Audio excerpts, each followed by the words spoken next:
Well, hi, Kai. How are you? Hi, Paul. I'm so good. It's a pleasure to be chatting.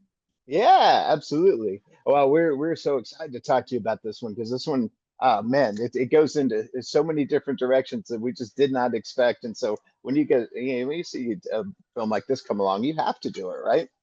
Absolutely. I loved this movie the second I came across my desk.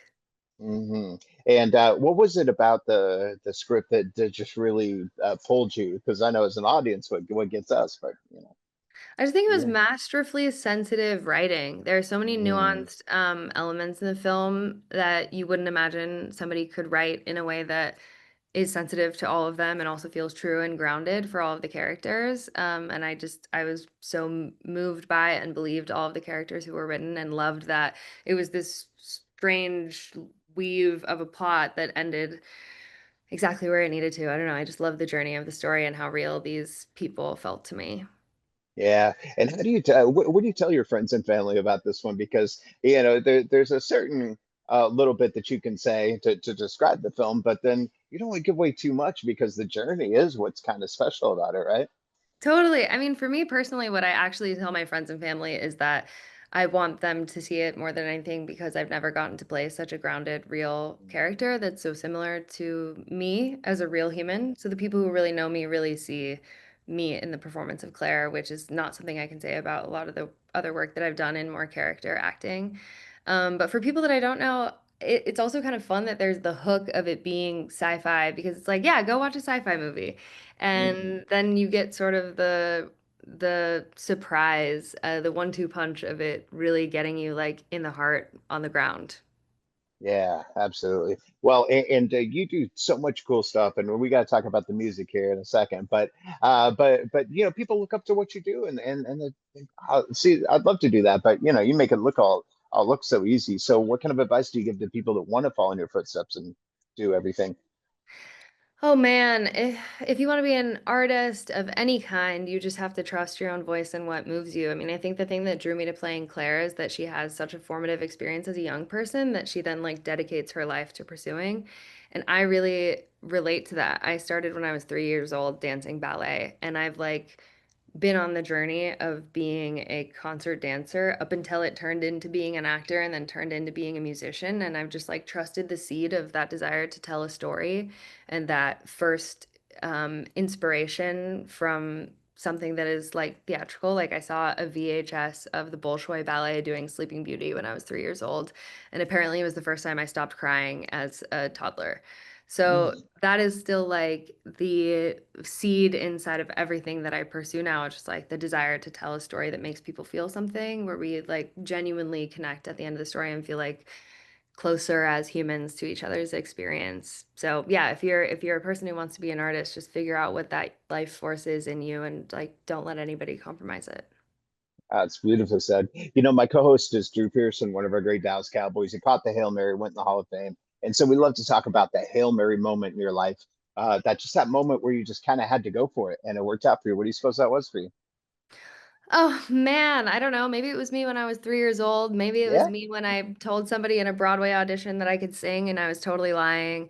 Maybe it was when I decided to do two tapes for this audition before I even got a call back. Like I just did a scene again because I loved the script. Like I think honestly, being an artist, you have Hail Marys all the time because you also get rejections like 200 times more than you have Hail Marys. So I I think being willing to look for the faith and to trust like the faith in what you do is a constant practice as an Yeah, artist. I don't think there's one pivotal moment for me. that's true. But part of it is sort of keeping on that right mindset. And us creative types who are notoriously hard on ourselves. So, what do you tell yourself that keeps you on that right path always? Honestly, I'm really blessed to have sort of like a goldfish memory.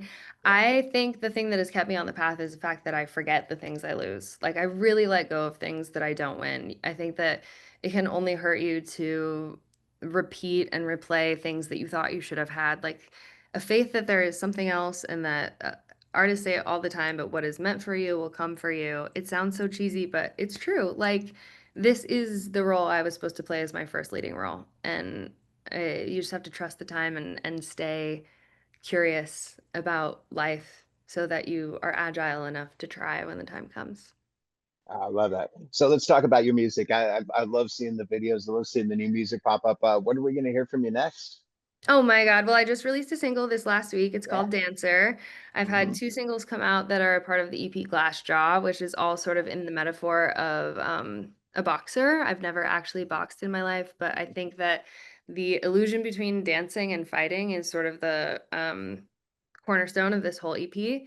Hmm. And Dancer is the last one. It's a film that I also directed around the song and co-directed with other dancers. So yeah, those songs are slowly rolling out, and I'm realizing that a theme of the EP is that I am casting myself in characters that no one else has hired me to play yet. So I'm just like manifesting all of my dreams, and I hope that the Hmm. project inspires people to also express themselves fully, even in the ways they're not perceived.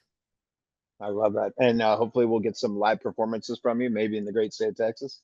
Oh my God, I'd love to perform in Texas. Yeah, Um, yeah, I don't have any dates planned in Texas, but LA is not too far. New York's not too that's far. right. We're I'm there all the time. playing the Echo on October 6th, and I'm playing elsewhere in New York on October 15th. And I'd love to have Texas in the house. Let's go. All Cinderella right. is a very like yeehaw music video. You should definitely Yeah. check it out. All right. I love it. Well, and then of course this movie, Braid, tell everyone to check it out. I think people get something different out of it, depending on what they've been through, who they know, and all that kind of stuff. What are you hoping that people will take away from this? I hope that people take away a greater sense of empathy for people who they don't perceive themselves to be like. I think that, in Claire's search for something that is not human up in the sky, she ultimately finds humanity in a lot of people around her and learns to value that that connection is really what we're here on Earth for, and that the journey is just as important as, finding the aliens. So Yeah. I hope that people leave the movie feeling closer to their fellow man. Yeah. You're a big alien believer yourself? I am now, baby. All right. I love it. Hey, so last thing, tell us what we're going to see you in next, because I can't wait to see what you got after this. I have a couple other movies coming out. I'm in a film called One Big Happy Family, Mhm. and that is an iconic film that's coming out soon. And also Mother Wolf, which Mhm. I play opposite of Melissa Leo. So excited about that one. Um, you can see On Swift Horses. I'm everywhere, really, but my music videos are the things that I'm so excited Yes. that I'm rolling out right now. So go binge them on a big screen. I love it. That sounds great. Well, thank you so much for being with us, and I can't wait to see what you do next. And hey, hopefully we'll get to catch a show in New York or LA here. Absolutely. We'll see you there. Thanks so much. Okay, bye-bye. Thanks.